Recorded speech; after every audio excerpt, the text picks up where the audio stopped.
എല്ലാവർക്കും KMDVയുടെ western violin lesson part 36ലേക്ക് സ്വാഗതം. 35ൽ ഞാനൊരു വീഡിയോ ഇട്ടിരുന്നു, ഒരു 2 ലെസൻ്റെ വീഡിയോ ഇട്ടിരുന്നു. അതിൽ ഇറ്റാക്കോൻ്റെ ബുക്കിൽ നമ്മൾ എക്സസൈസ് 47 മാത്രമാണ് പഠിച്ചത്.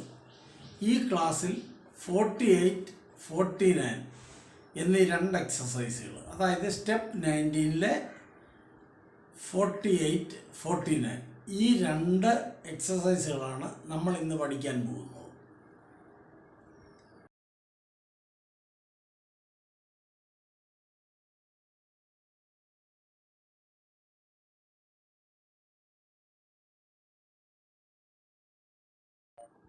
അപ്പോൾ മുമ്പ് പറഞ്ഞതുപോലെ നമ്മൾ Eta Cohen violin method book number 1ലെ സ്റ്റെപ്പ് 19ലുള്ള 48 എക്സസൈസാണ് നമ്മൾ ചെയ്യാൻ പോകുന്നത്. ഇതിൻ്റെ സ്കെയിൽ എന്ന് പറയുന്നത് എ മേജറാണ്. ആദ്യത്തെ 2 ബാർ റെസ്റ്റാണ്. എല്ലാ ബാറിലും ഈ 2 ക്രോഷറ്റ് വീതമാണ് ഉള്ളത്. അതുകൊണ്ടാണ് 2-4 എന്ന് വന്നേക്കുന്നത്. അല്ലാതെ 1, 2, 3 എന്നെണ്ണരുത്. ഒരു ഫുൾ ബീറ്റ്, 2 ഹാഫ് ബീറ്റ്, അങ്ങനെ വരുമ്പോൾ 2 ബീറ്റേ ആകുന്നുള്ളൂ. അതാണ് 2-4 എന്ന് എഴുതിയിരിക്കുന്നത്. അപ്പോൾ ആ എക്സസൈസ് എങ്ങനെയാണ് വായിക്കുന്നത് എന്ന് നമുക്ക് നോക്കാം. 48 എക്സസൈസ്. ആദ്യം ഇത് സ്ലോയി ഞാൻ വായിക്കും, അപ്പം നിങ്ങൾക്ക് സൗകര്യമാകും കാണാൻ. ഓക്കെ, ഫസ്റ്റ് ബോ താഴോട്ടാണ്. അതാണ് ആ മേളിൽ ഒരു സൈൻ ഉള്ളത്, ഗോൾ പോസ്റ്റ് പോലൊരു സൈൻ ഇട്ടിട്ടുണ്ട്. പിന്നെ അതെവിടെല്ലാം ഇട്ടിട്ടുണ്ടോ റെസ്റ്റ് കഴിഞ്ഞും വരികയാണെങ്കിൽ അത് താപ്പോട്ടെ ആദ്യത്തെ ബോ വായിക്കാം. അപ്പോൾ നമുക്ക് ആ എക്സസൈസ് ഒന്ന് നോക്കാം.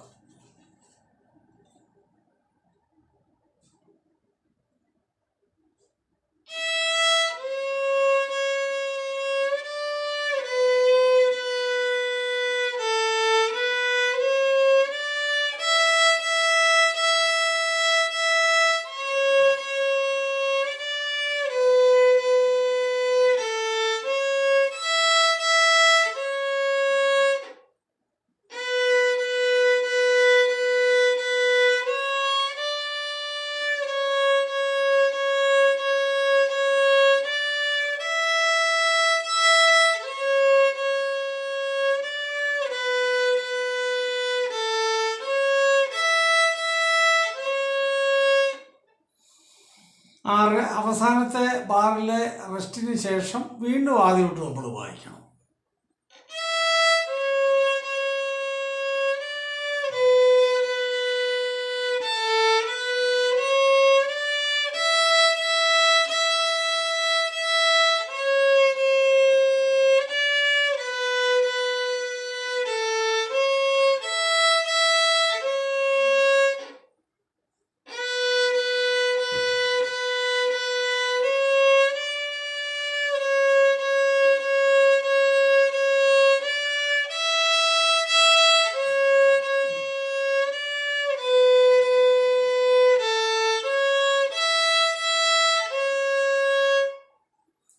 ഞാൻ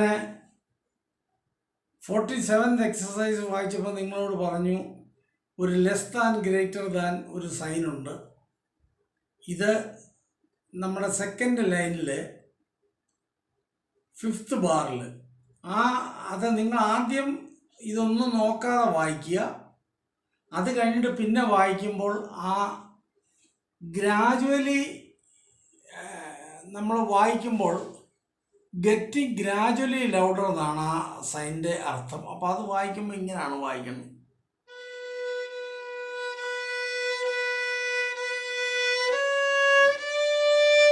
പതുക്കെ പതുക്കെ സൗണ്ട് കൂടി വരിക. അത് തിരിച്ചാണെങ്കിൽ കണ്ടോ,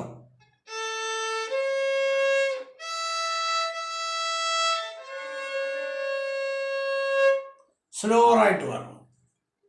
അപ്പോൾ അങ്ങനെ കൂടെ നിങ്ങൾ വായിച്ചോണം. ഒരു തവണ കൊണ്ട് ഞാൻ ആ എക്സസൈസ് വായിക്കാം, അത് ഉപയോഗപ്പെടും എന്ന് കണ്ടിട്ടാണ് ഒന്നുകൂടെ ഞാൻ വായിക്കുന്നത്.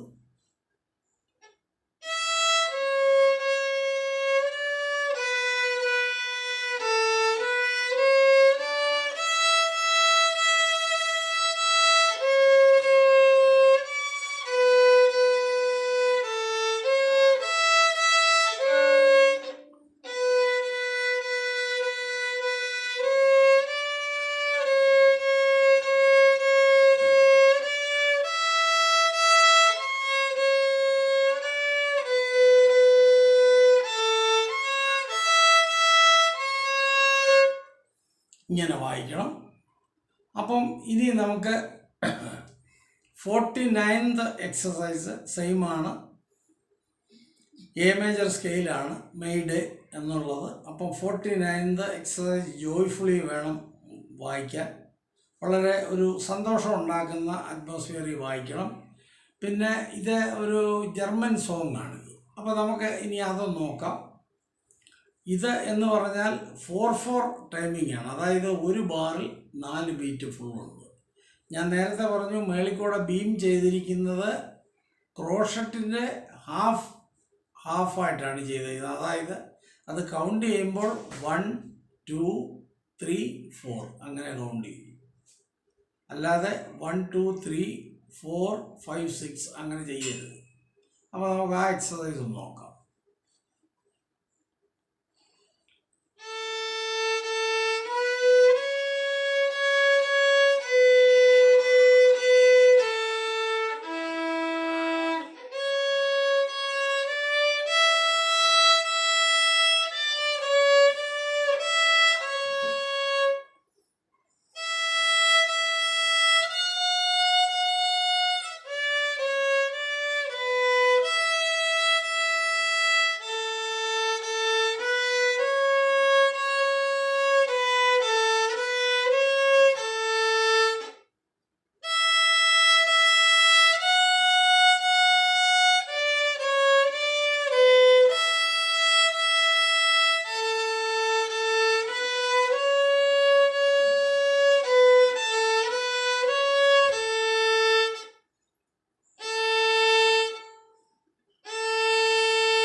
ലാസ്റ്റിലത്തെ റെസ്റ്റ് കഴിഞ്ഞ് വീണ്ടും ഇതൊരു തവണ കൂടെ ആദ്യം തൊട്ട് വായിക്കണം.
ഇതേ രൂപത്തിൽ വായിക്കുക. ആദ്യം പതുക്കെ വായിക്കുക. മേളിൽ പറഞ്ഞ ആ ലെസ് ദാൻ ഗ്രേറ്റർ ദാൻ എന്നുള്ള സൈൻ അത് ഇവിടെയുമുണ്ട് ലാസ്റ്റ് ബാറിൽ. അപ്പോൾ അതനുസരിച്ച് തന്നെ വായിക്കണം. ഒരു തവണ കൂടെ ഈ മെയ്ഡേ ഞാൻ വായിക്കാം.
ഇതുപോലെ ഈ ലെസൺ വായിച്ച് പഠിക്കുക.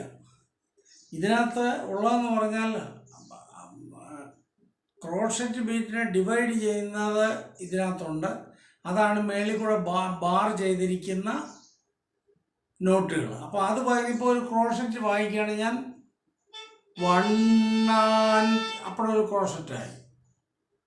അടുത്തതിനെ ഡിവൈഡ് ചെയ്തേക്കുന്ന വായിക്കുമ്പോൾ നമ്മളത് എങ്ങനെ ചെയ്യുന്നത് 1 കണ്ടോ 1. അപ്പോൾ വേഗത കൂടുമ്പോൾ അത് ഹാഫ് നോട്ടായിട്ട് മാറും. ആ രൂപത്തിൽ നിങ്ങൾ വായിച്ച് പഠിക്കണം. അപ്പം ഈ എക്സസൈസ് മനസ്സിലായി കാണും എന്ന് ഞാൻ വിചാരിക്കുന്നു. നല്ലപോലെ പ്രാക്ടീസ് ചെയ്യുക. ക്ലാസ് ഇഷ്ടപ്പെടുന്നുണ്ടെങ്കിൽ നിങ്ങൾ ദയവായിട്ട് സബ്സ്ക്രൈബ് ചെയ്യണം, ഷെയർ ചെയ്യണം, ലൈക്ക് ചെയ്യണം, കമൻറ്റ് ചെയ്യണം. പിന്നെ ഇതിലൊക്കെ ഉപരി നിങ്ങൾ നല്ലപോലെ പ്രാക്ടീസ് ചെയ്യാൻ വേണം. അപ്പോൾ അടുത്ത ഒരു ക്ലാസ്സുമായി ഞാൻ നിങ്ങളെ കാണുന്നിടം വരെ നിങ്ങളോട് വിട ചൊല്ലുന്നു. നന്ദി, നമസ്കാരം.